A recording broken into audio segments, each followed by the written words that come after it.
Welcome to Open Door. Open Door is a live event series featuring personal reflections from Maine business leaders about their career, management style, and lessons they've learned along the way. For more information about Open Door events, visit pressherald.com/opendoor. In this hour, Steve Mills, CEO of Maine Beer Company, sits down with Maine Trust for Local News Managing Director, Stefanie Manning.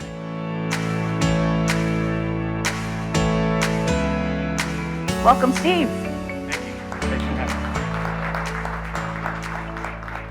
I'm so happy to have you here. We had a great conversation a couple of weeks ago, and I can't wait for you all to learn more about Steve and his journey. Our goal this morning is to dispel the myth that being the CEO of a beer company means that you drink beer all day. Yeah, that's true. You'd be shocked how little beer we drink during the day. But I'll tell you a funny story though. My oldest, we have 3 children, my wife and I. Elizabeth's back there, and my oldest one day, it just came up what I do, and she's like, "Dad, you're the CEO?" And I'm like, "Yeah, honey, what did you think I did?" And she's like, "I just thought you just typed emails and told people what to do and drink beer all day." Right? It was a little true, not a lot. Okay, so we're going to get into Steve's path and lessons and some advice, and we'll be sure to leave some time at the end for questions. So please jot those down or make mental notes so you'll all have an opportunity to talk to Steve too. Okay, you ready? Let's go. I guess let's start at the beginning. Share a bit about your career, your journey in the beer industry. Yeah, so I never really intended to be in beer this long, even though I will say that I had a serious interest in full flavored beer I was an early adopter. Let's just put it that way. And I had this, just became fascinated with it. Normally when I get excited about something or something I like, I really obsess about it. And so I just thought after a stint in the Marine Corps and dabbling actually in trim carpentry that I ought to just see where beer could actually take me, for a career. And I thought, getting paid to think about beer all day, every day seems like a good idea when you're in your mid-20s. And honestly, getting into craft beer, that you're talking again in the mid-90s, it was kind of easy because everyone thought it was a fad and it didn't pay well. And so I got in on this ground floor with this brewery, Boulevard Brewing Company, that really took off. And for those of you who don't know, it's probably the largest craft brewery in the United States that you haven't heard of. It's one of the top 10 in volume terms. And so I was there for like 17 years and various roles: vice president, sales, distribution, operations, COO. And there was a thought that maybe I would replace the founder. And then a change happened for the founder, and they decided to sell.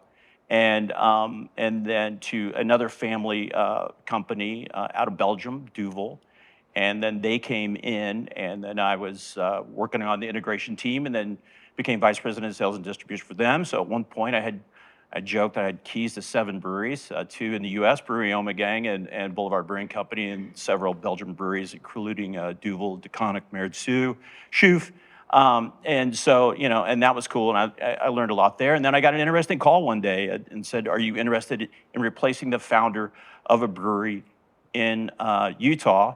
And the largest brewery in Utah, Uinta Brewing Company, a top 50 craft brewer. And I asked my wife what she thought, as she will tell you. And she went out and visited, and she's like, "Yeah, let's go," So we did. So we pushed in, and I will tell you, all the preparation in the world leading up to becoming a CEO, and then that call to make a really tough decision, and you look around the room and you're the one making the decision for the first time, you have to swallow pretty hard. And that happened my first day, actually, at Uinta. We had to they were waiting on me to make the call on a product recall, whether we should do it or not. And so my very first day, I did a massive product recall. So my second day was a little bit easier, but anyway. And then fast forward to, 3 years later, and some people that I knew and I trusted and I really liked, David and Dan Kleban, the co-founders of Maine Beer Company, said, "Hey, Maine Beer Company, we're on this amazing trajectory. We just did this massive expansion. We've got a crazy idea. We would like to bring someone in from the outside, and we have a very short list, and it's you. And do you want to come to Maine Beer Company or not? So, and I spent some time trying to talk them out of it, and I'm sure we'll talk about that a little bit. And then I finally realized that they were really, really serious. And then again, Elizabeth and I came out, and she looked around, and she said, I think I'm more of an ocean girl than a mountain girl. And so we agreed to it. So here we are for 7 years. I guess talk a little bit about how you met Dan and Dave. Like, let's just go to Maine, right? So Yeah. talk about how you met them and like what that decision-making process was like. Yeah, well, we met in a bar. We met at the Great Lost Bear. Yeah, true story. Probably all of you have met your significant others, right? Or a friend or someone that you really know and you trust. Hand to God. And so I was actually up visiting Allagash. They had built a new cool ship, which was very innovative at the time, very old world. And it was one of the first American craft breweries to build such a thing here. So I wanted to see it. And so I was up hanging out with the Allagash folks, and we ended up at the Great Lost Bear. And at the time, Maine Beer Company was right across the street. And I just, after a while, I was like, well, Maine Beer Company's right across the street. I hear good things about their beer already. I'd already heard, the word was out in the craft beer world that they were doing some really cool things. And they were like, they're literally right behind you.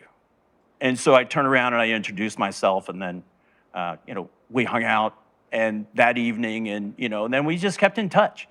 And it was weird. The craft brewery industry now has over 9,500 breweries, and there's just thousands of people that it employs, and it's important to Maine's economy. It's important to our national economy, and and so our conventions, there are thousands of people there, and we always would run into each other either accidentally, and then it became more intentional over the years, right? And I just really, really appreciated them as individuals, who they were and what they stood for and what they were trying to build. And I had just a tremendous amount of, and still do, admiration for that. And yeah, I lost my train of thought. I got choked up there for a minute. They're not even here. So you mentioned that they tried to convince you to come on board. Like, so talk about that a little bit. Yeah, well, first of all, they were on an amazing trajectory, still are, right? And they're very smart, talented people. There's two of them, right? And they're both younger than me. So I was just like, well, you don't need me. And so just looking at it, I think there's a time as a leader, as a person, to be passionate about things. And sometimes you want to look at things dispassionately. And so I just looked at it objectively. I'm like, well, there's two of you, you're younger, you can share the load. Like, you don't really need someone like me. You can call me whenever you want, right? And over the years, every once in a while I would get a phone call and I could help out with something, or they just wanted to bounce something off of me. But they're like, yeah, but we've kind of divided the business and we want to unite the business, and that needs to happen under one person. And we want the company to be here for over 100 years. So at some point we need to step away and we need to insert someone. And they're like, you have the right attitude. I've always encouraged, I'm a big believer in you want a real story and a good story with a product. And they have a real story. They have a good story, purpose-driven. I'm a mission-oriented person. That's probably why I was in the Marines, And so, they had all these elements. And so I'm like, you don't. And I was trying to encourage them to just continue. But the more we talked about it, the more I realized they were right, that if you really want to be around for 100 years, you have to put those things in place. And I think most organizations, candidly, I think they wait too long. And so for them to plug it in like that, and then for us to come out and experience Maine as a family, and realizing that this would be a great place to rear our children. And it became honestly, all of it, it made it a really fairly easy decision to, rip up your family and, move 3 time zones, but no, it was all good. Yeah, it was all good. And then, then we spent, we're talking a couple months going back and forth, and I'd stall them, and I would, hoping they were like a cat and they would just lose interest, right? They'd move on, but they didn't. They'd come back around like, have you thought more about this? I'm like, yeah, I have. I have some more questions. And then we started talking about what it would look like and who was going to be doing what and what the responsibilities were. And so not only did I write my job description, but I wrote their job description and to make sure that the boundaries were quite clear as to who was going to do what. And I'll say again, replacing a founder is very difficult. The failure rate is incredibly high because they built something, and there's an amount of trust and esprit de corps with that kind of an organization. And then for you to come in, and remember, I felt this at Boulevard Brewing Company. I felt somebody come in from the outside and just like, well, who are you? We've had all this success without you. Like, why are you here? And then I learned once they add that value, and you get to know them and you like them, then you start to trust them, and then you understand that you're in a better situation. But that takes time, and it takes a lot for the understanding, and it takes patience for that leader to understand why you're there.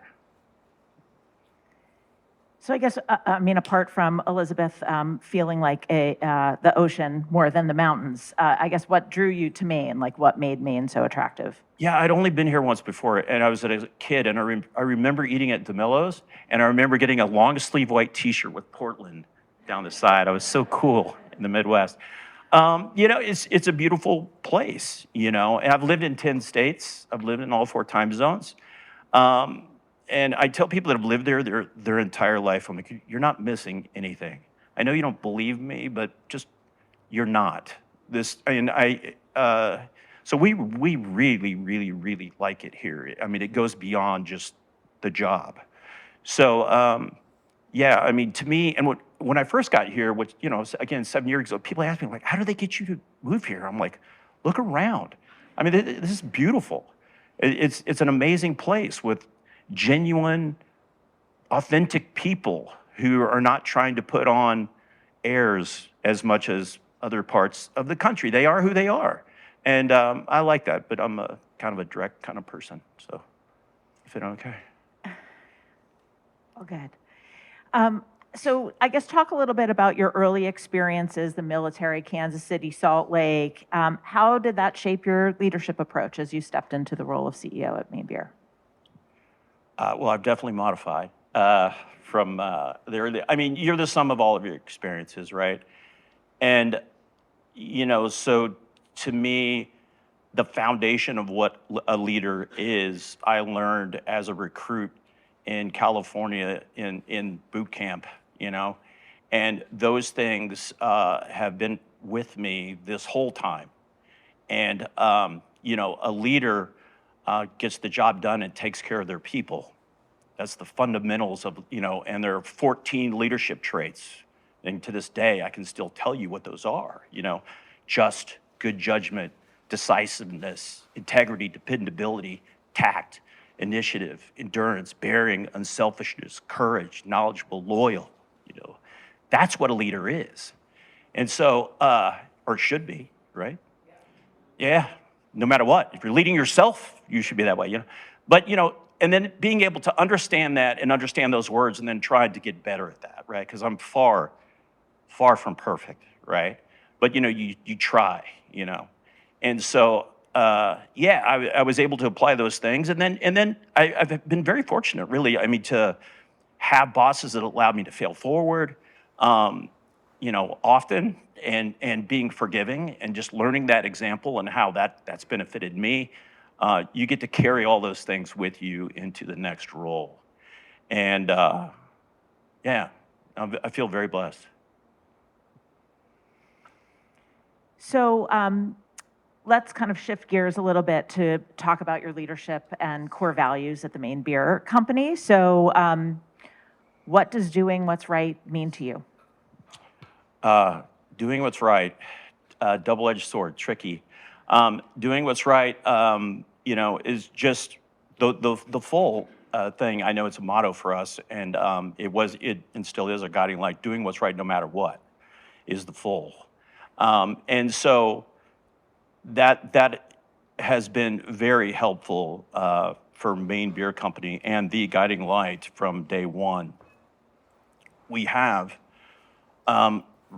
added other elements to that to help, because that could be very subjective, right? Somebody's like, well, pay me more, right? Do what's right, or, whatever. Let's stop doing this, do what's right, or let's start doing this, let's do what's right. So we had to bolt on some things to that to help clarify the understanding of that. So, our purpose, doing good through great beer, and to us, that means being a good employer and supporting environmental and nonprofits and local nonprofits. That is our purpose. That is the reason why Maine Beer Company exists, right? And so getting that understanding and clarifying that for yourself and then for your executive management team, and then getting everyone to understand this is what we do, right? And we do doing good through great beer is also important because, for those things. And the great beer part is incredibly important, right? Because that is the vehicle in which we can do good, right? And so we have to deliver the promise of a great beer every time, right? So you will buy it again, so we can take a percentage of our gross annual sales, 1%, and we will donate that to environmental nonprofits. And we have a third-party validator that says, yes, you indeed do that. So those things are really, important. And I think it's important. It's the unique value proposition for your consumers. It's also the employee value proposition that you're not just in here working your tail off, right, so Dave and Dan can buy a new car, right? We're working our tail off, right, so we can help support our community. And that higher purpose, there's so many benefits to that you can probably imagine some of those things, but if you want me to expand on that, I will. Yeah, I mean, tell us more about how you formalize those values at the company. Yeah, well, they were kind of there, but to clarify them and to actually put them on our walls. And at first, I was like, "Why are we doing this?" I mean, people know, like, decisions become easier when your values are clear, and the more clear your values are, it really helps drive all the decisions, and it drives the organization. So, I have a strict no jerk policy. So being kind and respectful is one of our core values. Like, you have to be kind and respectful to everyone, right? And we even require that of our guests. If you come to our tasting room, you have to be kind and respectful. And if you are kind and respectful, I don't care what your politics are. It doesn't matter to me, right? But if you're kind and respectful, then you have a place at Maine Beer Company. So that's one of our core values, right? Being open and honest, even when it's uncomfortable, is one of our core values, right? Because I want to encourage that good communication and healthy, like, honest communication. And so that's another one that's, like, really important. Well, they're all important to us, right? Right. Quality always is another core value. Taking care of the earth and encouraging others to do the same is one of our core values. So, and taking care of ourselves and each other, right? We want to make sure that people are okay, right? And better than okay. We want to make sure that not just physically, and that we're creating a good, healthy, safe work environment, but mental health impacts 1 in 4 Mainers, right? It does, right? So we acknowledge that, and we want to give them access, unlimited access to mental health at 100% cost of Maine Beer Company. So play and go as often as they feel like they need to go. Yeah, and that's important.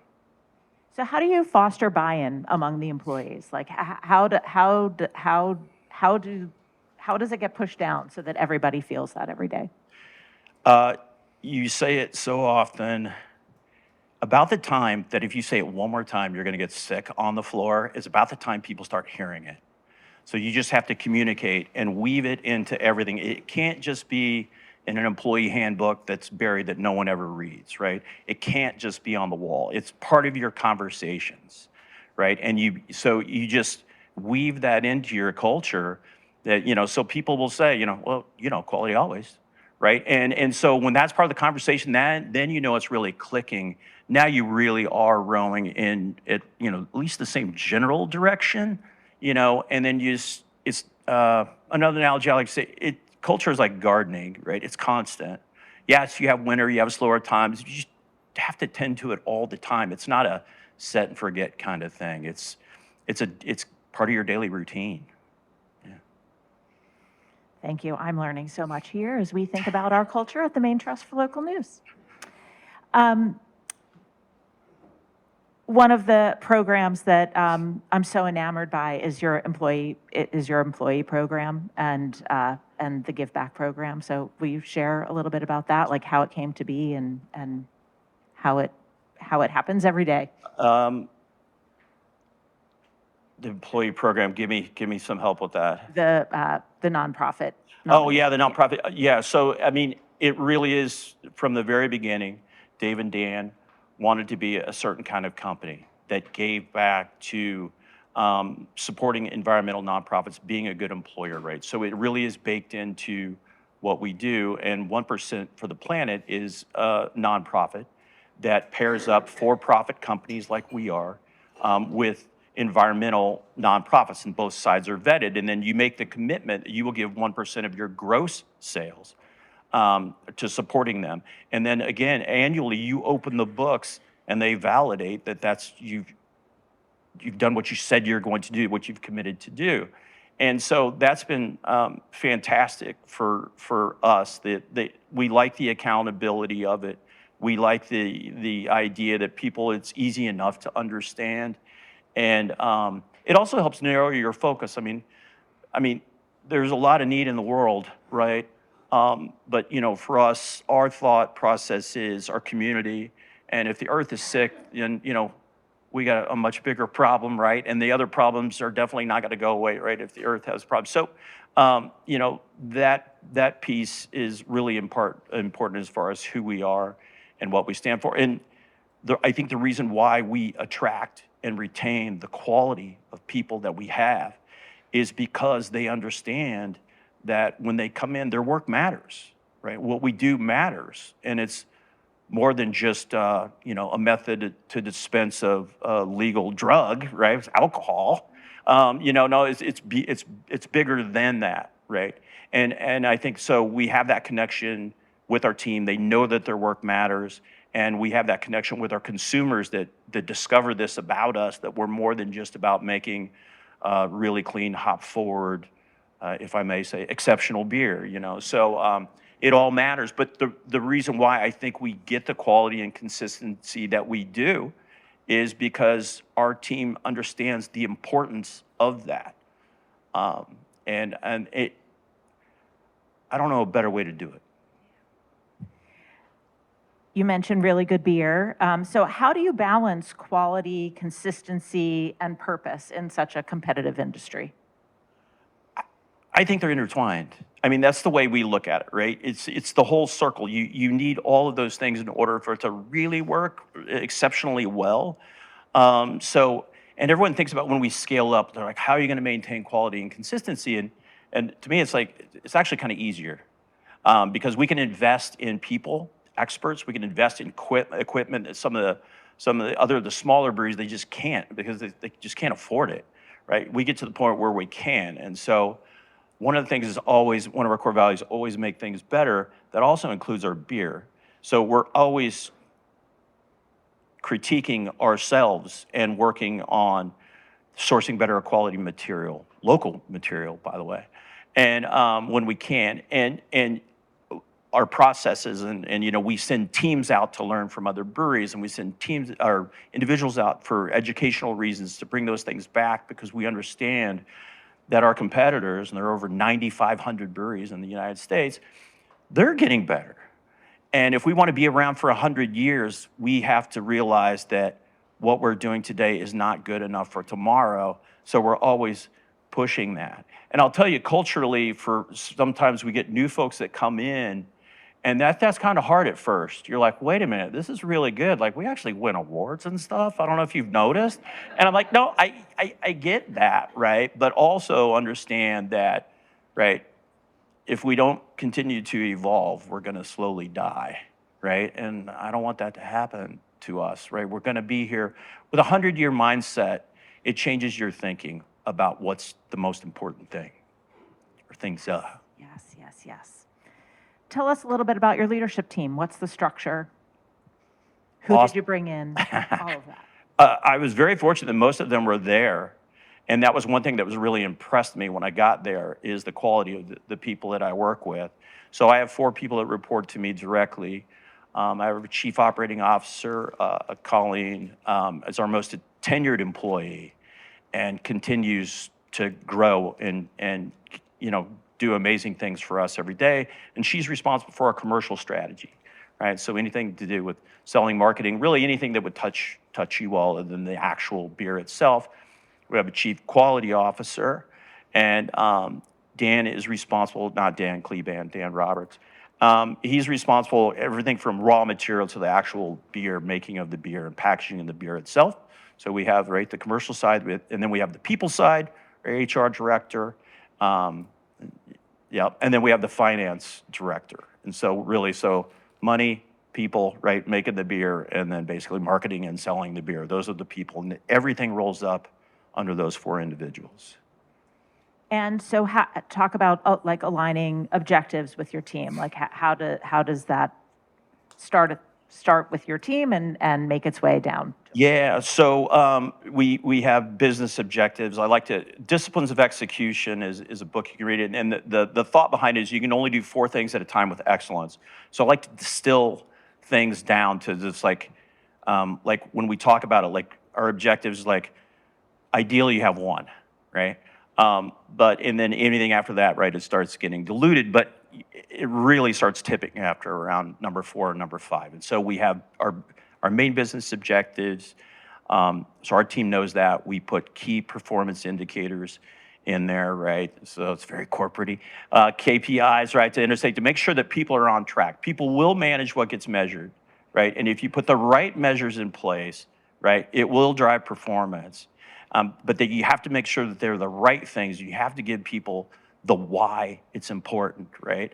And so there's some negotiating there that we talk about, right? But once we align on that, and the negotiation part is really important because when you deliver from on high, right, they'll just come up with 1,000 reasons why it's like a really dumb KPI or why it won't work. And you miss the opportunity for a better KPI. And so we kind of negotiate that. And once we settle on that, then we look at those only monthly, right? I try to give my people space. They need time to work. They don't need time to put together presentations. They don't need time, right, to be in meetings, right? You got stuff to do, right? So, so we talk about those numbers on a monthly basis, and then I meet with my individuals based on their needs, which is typically weekly. Colleen and I have been working together long enough, and we have a lot of infrequent conversations. So we only meet every other week, actually, formally.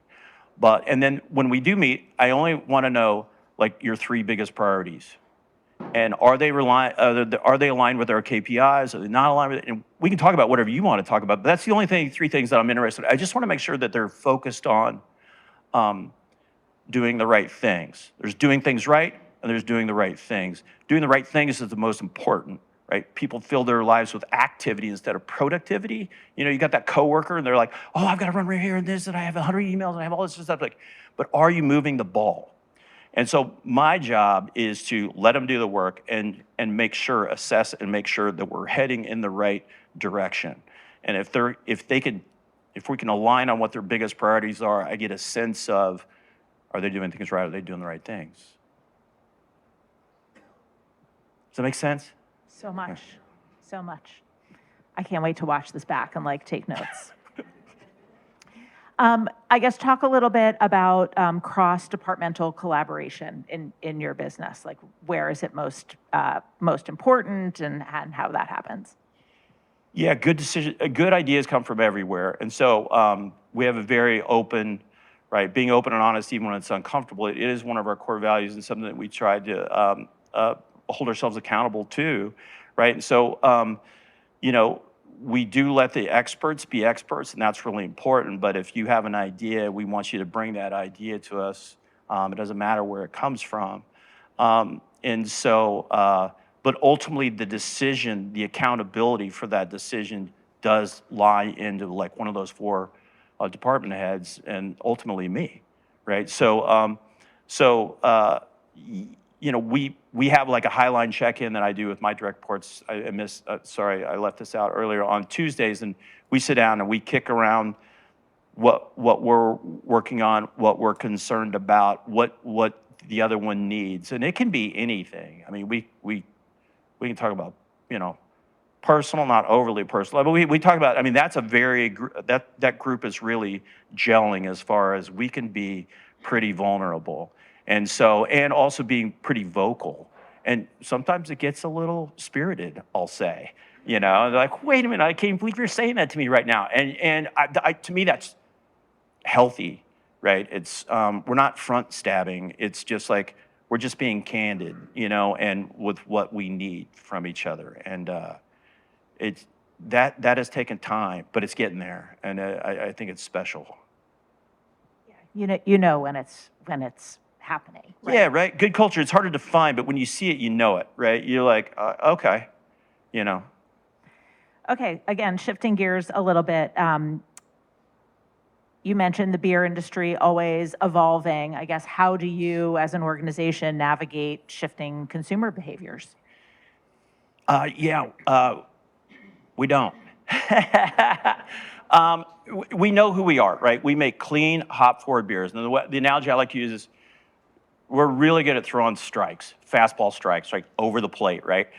So to me, that's clean, hop-forward. And there's a lot of other breweries that, like, their reputation is they can do a lot of things, right? A broad range. And I like to say that we just do one specific, you know, if you've been to our tasting room, we make 5 pizzas and 2 salads, right? And 2 salads, like, we just, you know, but we make the dough, we make the sauce, we, you know, it's a wood-fired oven that our people have learned how to tend to. And so, you know, so just get really, really, really good about a few things, and I think people will appreciate that. Maine Beer Company was already on this path, right? But one of the things I admire about them, and another brewery that I admire is Orval, and it's a Trappist brewery. They make one beer. That's it. And they obsess, and they invest in people and equipment, and they have dedicated their, like, some of them, their adult lives to making one beer. And I think it's one of the best beers in the world. And so I think that dedication to doing it, I think people will appreciate. Now, it is quite helpful that IPAs is the #1 category in craft beer, right? And it continues to gain market share and it continues to grow. That is a fact, right? It's not why we focus on it. Candidly, we make the kind of beer that we make because that's the kind of beer Dave and Dan like. And I happen to like it too. And another major reason why I'm here, yeah. So where do you see the biggest opportunities for improvement and growth? And is growth a goal? Well, you have to outpace inflation. So it depends on how you define, right? If you want to be around for 100 years, right? If you don't grow at all, at least your bottom line, right, financially, if you don't, inflation will eat you alive, right? So you have to grow. And that's important for your teammates to understand too, the why. Why does growth matter? It does matter, right? You know, so what was your question again? You got me going on that thing. Opportunities for improvement. Oh yeah, opportunities for improvement. They exist everywhere. I mean, you know, so, you know, and when you develop that culture, it's like, that wall is white, but what color white should we use? And you put somebody on that. And there's probably a better white than the white we're using. Let's work on that. It's the same thing with the aromatics in beer, the dissolved oxygen in it. It's like, it's all the details. And you just continue to focus on that in all aspects of what you do. And, you know, if you do it gently enough, but consistently enough, you will see improvement. You will continue to evolve. You will continue to be relevant to today and to tomorrow's consumer, and energizing to your team. You know, when you have the right teammates, you know, and I always say, like, we have 100 people, right, rounding, that work for us. And I'm like, we need the right 100. I get it that our company is not the best company for every person that lives in Maine, but I think it is the right company for a subset, and we just need the right 100. If we have the right 100, we can accomplish anything. And so we try to hire people that are smart enough, that are nice, and that work hard, and then we teach them these other things. And either you get that, and some people get exhausted, and it's just not for them, and they self-select out. And I totally get it. It's like, man, how come it's never good enough, you know? You need to be careful with that messaging, right? You have to really appreciate the energy and the effort that people give you every single day. I mean, they're giving you such a huge chunk of their life to you.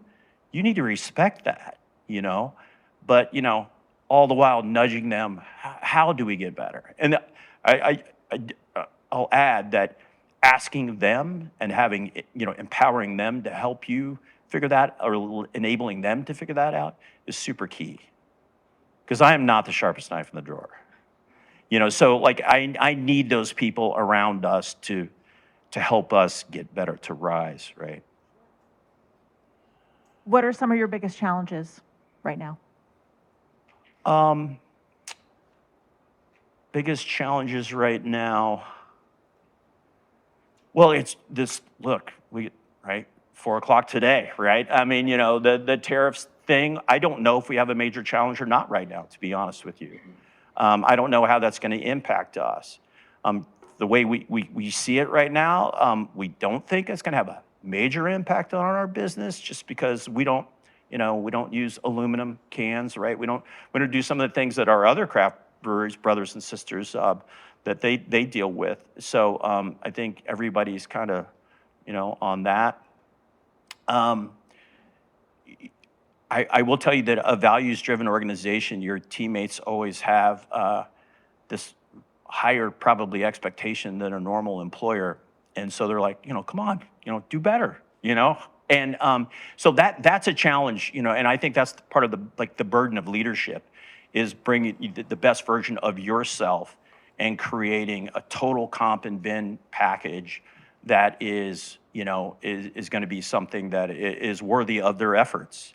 And that's always a challenge for business leaders, that, because you can't just pay everyone $1 million a year, right? That doesn't work, right? So, but you have to do something. You have to keep getting better yourself, and you have to keep improving things for, that's their expectation, and they deserve that. So striking that balance, right, is a challenge always, yeah. So what do you do to improve your leadership skills? I have learned to listen more. I've learned to ask questions, give people space to work. I normally, I don't have formally scheduled meetings on Mondays or Friday afternoons. By Friday afternoon, I'm exhausted. Elizabeth will tell you that. My brain is mush. And I want to give people time to get it done and get home or get on with wherever you want to go do, right? Mondays, there's work they have to do with their teammates. So I've been working hard on trying to create space for them. And then I am accessible. I'm easy to find. I've been working hard on modifying my style that's better, more beneficial for them. The old way, one thing I learned was it's my way, right? Well, look, when you were in the Marines and you were in the infantry and you led people, a little bit different management style than outside of. And I learned that earlier that I needed to modify, but I keep trying. I mean, you are who you are, but you can be different versions of your true self, and so try to modify in the way that, yeah. Tell us about your best day at work at the Maine Beer Company. Best day at work. Look, anytime a teammate gets a recognition, it feels great, right? And or we get an award. You're like, well, the awards don't matter. They do. It feels good, right? It feels good when you're recognized. Let's be honest. So those are always good days. Anytime we can celebrate a win. I like to celebrate wins. We can do anything. We've got waffle day tomorrow. We're making waffles in the morning. We're just, why not? And being from Kansas City, I like to smoke meat. I know you guys call it barbecue here. I like to smoke. So I'll smoke a pork butt for the whole staff. We'll just do stuff like that. It's delicious. How about a bad day? What is a bad day? Yeah, I knew this was coming.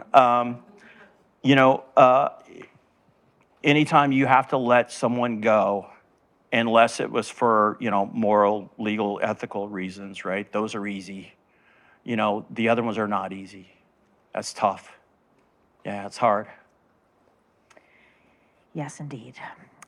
What daily habits help you stay focused as a leader? We were talking about some of those this morning.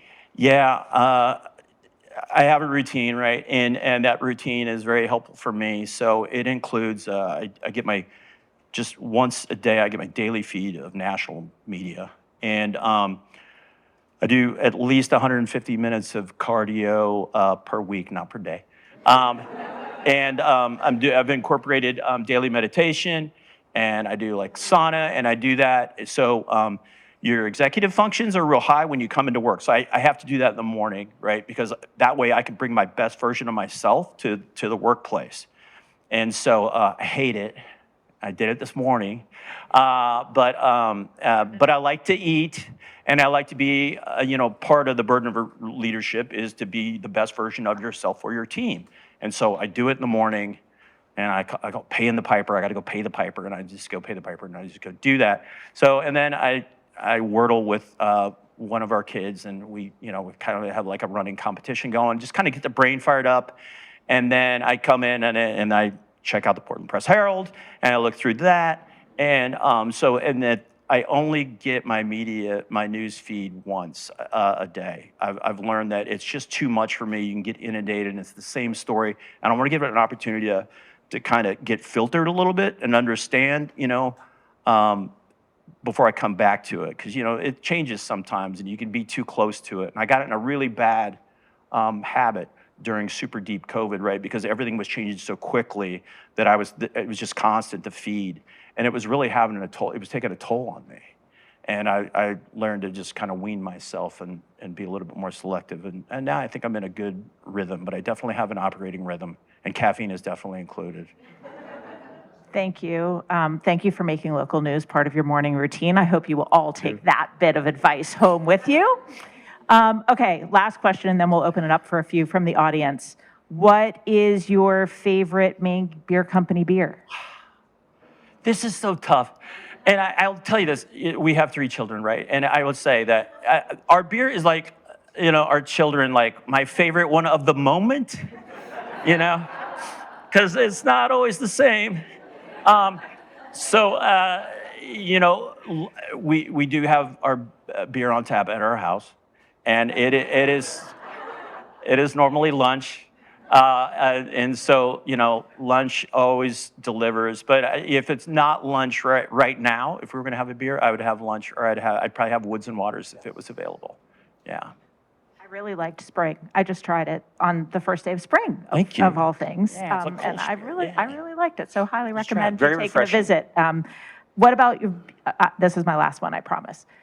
Your favorite beer ever, and you might have alluded to it already, but like your favorite beer of all beer. Yeah, so beer people are really weird.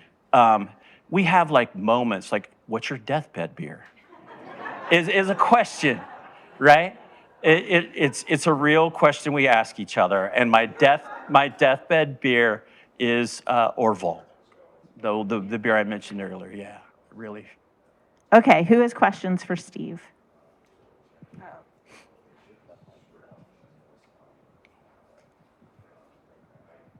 Sort of a pedestrian question. You mentioned improvement in product from an objective perspective, how much oxygen.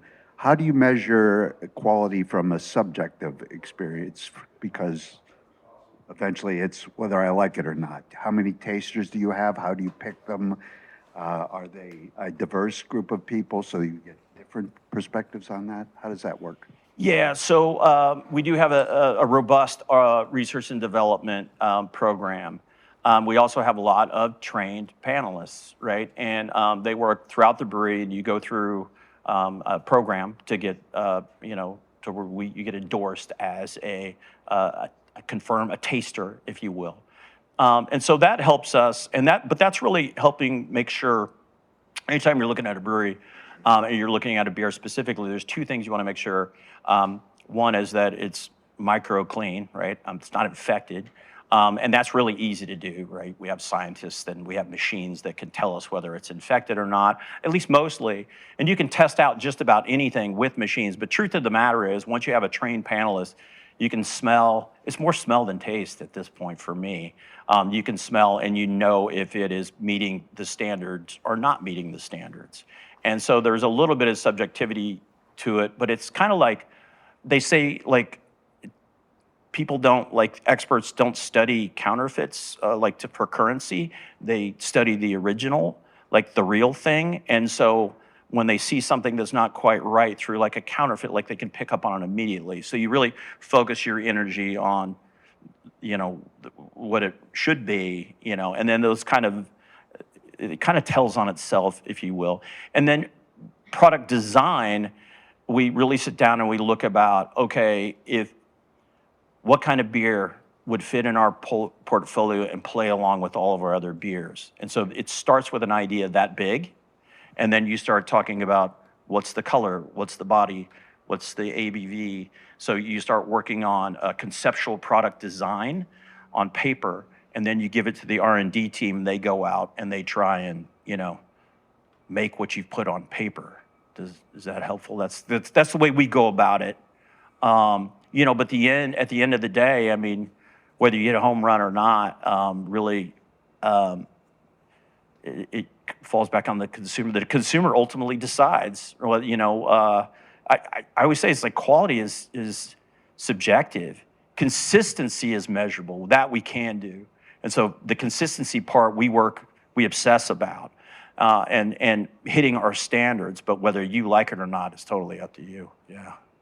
I can't fix that. We don't chase that. Other people, I think, overthink it a little bit. To me, it's like, make it as the brewer intended, make it exceptional. Did you hit the mark or not? And then you let consumers decide. We have the advantage of a tasting room where people actually come in, and we have a black barn program. Those are just incubator beers. Most of them will never see the light of day outside of our tasting room, but every once in a while you hit one, you're like, well, hang on a second. This seems to be resonating more. And then, okay, now how do we brand it? How do we launch it? We normally get an environmental nonprofit associated with it in some way or shape or form, so we can shine a light on the work that they're doing. So that's kind of the way we go at it. There's so much detail that goes into every part of your product. And you mentioned earlier the glass bottles. I'm really curious why the glass, and is it an aesthetic thing? Is it a separation from the market? Really, I asked because one time my brother sent me in back when you had to have a ticket to get dinner, and I was really shocked by how heavy it was because I didn't know what I was getting into. So yeah, it is a heavy, super heavy bottle. Well, Dave and Dan wanted to have a package that was unique. They wanted a size that it was actually shareable. The original business plan was bottles only, one beer only, right? And it's evolved into draft as well, right? But for a brewery, we don't have that many package types. And so now that bottle, I've got it on right here right now, it's just a symbol of kind of who we are and everything that we stand for. So the quality of the bottle, which is, you can drop that bottle and most of the time it won't even break. The thing is bulletproof. It's insanely heavy. It's expensive, right? But we think it's a good representation of, what we're trying to do. So it's just part of our story, right? Unique, shareable, not for every occasion. We recognize that our beers aren't for every single occasion, and we're okay with that. It's not what we are,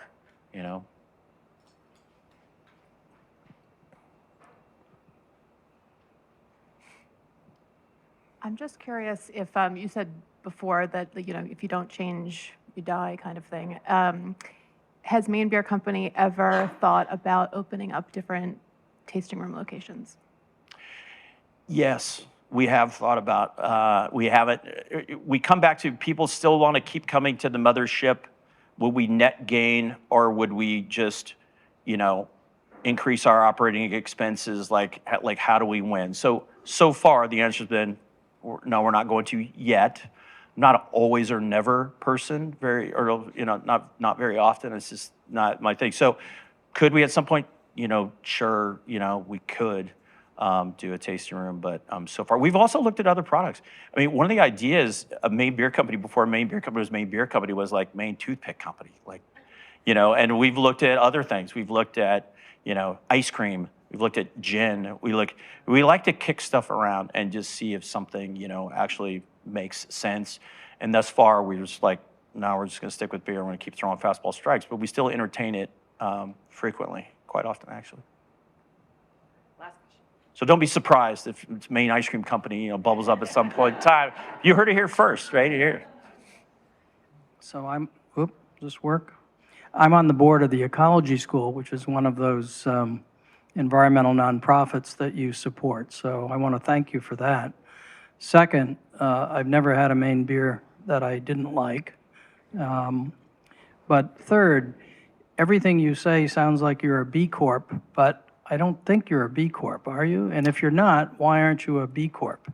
We are not a B Corp. We behave very much like a B Corp, and in fact, a lot of our B Corp friends have us come and do talks at their B Corp kind of things, and I'm like, you do recognize we're not a B Corp, right?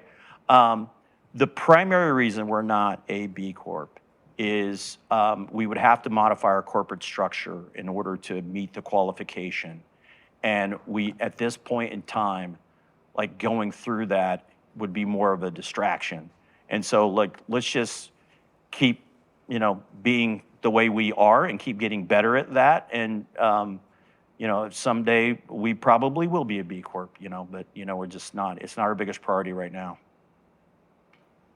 Okay, I'm going to take the last question. I lied. We're in the news business, and there are some rumors swirling around about the potential of one of the brothers running for office. Do you want to share anything about that here this morning? Is breaking news? Heard it here first? Well, I can confirm that Dan Kleban is considering running for governor. And personally, I hope he does. Yeah. The leadership qualities that I mentioned earlier, I know Dan on multiple levels, and I could say that he is the kind of leader. I mean, he's my boss, right? So, and I'm here because I want to be here, right? So, he's a fantastic individual, incredible integrity, and just really just wants to help, right? Make Maine better, our community better, and he's strongly considering it. Well, we will look forward to telling all of those stories when the time is right. Thank you, Steve. And thank you to our sponsors, and thank you to our staff who gets up at the crack of dawn to make this happen because it's their job or because they just want to be here. I really appreciate all of you. And thank you all for spending your early morning with us, and I hope you have a great day.